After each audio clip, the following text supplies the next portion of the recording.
حکومت کی جانب سے 5 فروری کے ساتھ 6 اور 7 فروری کی تعطیلات کا اعلان کیا گیا۔ یہ محض ایک نوٹیفیکیشن نہیں تھا بلکہ ایک ایسا فیصلہ تھا جس نے ہزاروں بچوں کی تعلیمی روٹین کو ایک بار پھر اچانک متاثر کر دیا۔ آئیے ایک نہایت سنجیدہ سوال پوچھتے ہیں، کیا یہ فیصلہ واقعی سوچ سمجھ کر کیا گیا؟ اور اگر یہ فیصلہ سوچ سمجھ کر کیا گیا ہے تو پھر یہ کہنا غلط نہ ہوگا کہ ایک سوچی سمجھی پالیسی کے تحت پاکستان کے تعلیمی نظام کو کمزور کیا جا رہا ہے۔ پاکستان میں موسم کی شدت میں اضافہ ہو چکا ہے، یہ ایک حقیقت ہے اور اس میں کوئی شک نہیں، لیکن اس حقیقت کے بعد ہماری ذمہ داری مزید بڑھ جاتی ہے کہ ہم بچوں کی تعلیم کو مزید مضبوط کریں، نہ کہ بلا وجہ تعطیلات دے کر اسے کمزور کریں، جیسے کہ ونٹر ویکیشنز اور سمر ویکیشنز کی ایکسٹینشن کی جاتی ہے۔ بغیر کسی ٹھوس وجہ کے پورا سال بار بار تعطیلات دینے سے تعلیمی ادارے تو متاثر ہوتے ہی ہیں، لیکن اس کے ساتھ وہ والدین بھی متاثر ہوتے ہیں جو باقاعدگی سے اسکولوں میں فیس جمع کرواتے ہیں، اور اس کا نتیجہ یہ نکلتا ہے کہ تعلیمی ادارے کمزور ہو جاتے ہیں اور ان اداروں میں کام کرنے والے اساتذہ اور عملہ انتہائی خستہ حالی کا شکار ہو جاتا ہے۔ تو اس کا مطلب کہ تعلیم اچانک تعطیلات پر قائم نہیں رہ سکتی، مسلسل مطالعہ ہی تعلیم کی اصل بنیاد ہے، خاص طور پہ اس وقت جب اسکول میں سالانہ امتحانات جاری تھے۔ کچھ اسکولز میں بچوں کے سلیبس کی دوڑ اور ریویژنز کروائی جا رہی تھی۔ شاید سرکاری اسکولوں میں جہاں صرف ایک روایتی نظام چل رہا ہے اور سرگرمیوں کے نام پر کچھ خاص نہیں، وہاں یہ نقصان برداشت کر لیا جاتا ہو، لیکن وہ تعلیمی ادارے جو بچوں کی بنیاد پر منصوبہ بندی کرتے ہیں،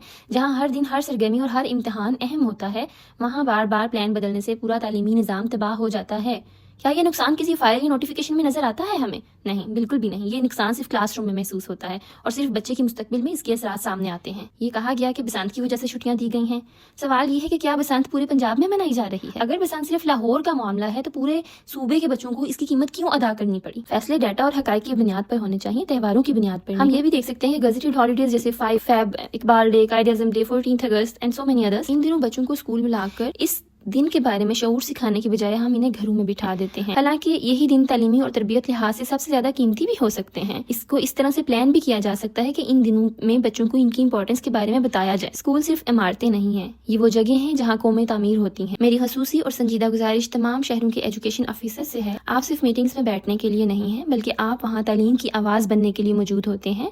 اگر کوئی مضبوط اور ٹھوس وجہ ہے تو آپ قوم کو اعتماد میں لیں اور بتائیں، اور اگر وجہ کمزور ہے تو خاموش نہ رہا جائے بلکہ تعلیم کے حق میں اپنا موقف واضح طور پر پیش کیا جائے، کیونکہ فیصلہ سازی میں خاموشی بھی ایک فیصلہ ہوتی ہے، اور بعض اوقات یہی خاموشی سب سے زیادہ نقصان دہ ثابت ہوتی ہے۔ آخر میں میرا حکومت، تعلیمی انتظامیہ اور تمام متعلقہ اداروں سے ایک واضح اور دو ٹوک سوال ہے۔ آخر 6 اور 7 فروری کی تعطیلات کا تعلیمی جواز کیا؟ کیونکہ اس ایک فیصلے نے بچوں کی محنت، اساتذہ کی منصوبہ بندی اور تعلیمی تسلسل کو تینوں کو شدید متاثر کیا۔ آنے والے مبارک منتھ رمضان کی وجہ سے ہم نے بہت ساری چیزوں کو پلان کیا ہوتا ہے جو کہ بری طرح متاثر ہوتا ہے۔ تعلیمی اداروں کے مالکان بھی اکثر خاموشی سے حکومتی فیصلے مان لیتے ہیں، مگر اب وقت ہے کہ ہم سب مل کر اپنی آواز بلند کریں۔ براہ کرام اس موقف کو اعلیٰ حکام تک پہنچانے کے لیے ہمارا ساتھ دیں۔ تعلیم کوئی سہولت نہیں ہے، یہ ایک قومی ذمہ داری ہے، اور ذمہ داریاں ہمیشہ سوچ سمجھ کر کیے گئے فیصلوں کا تقاضا کرتی ہیں۔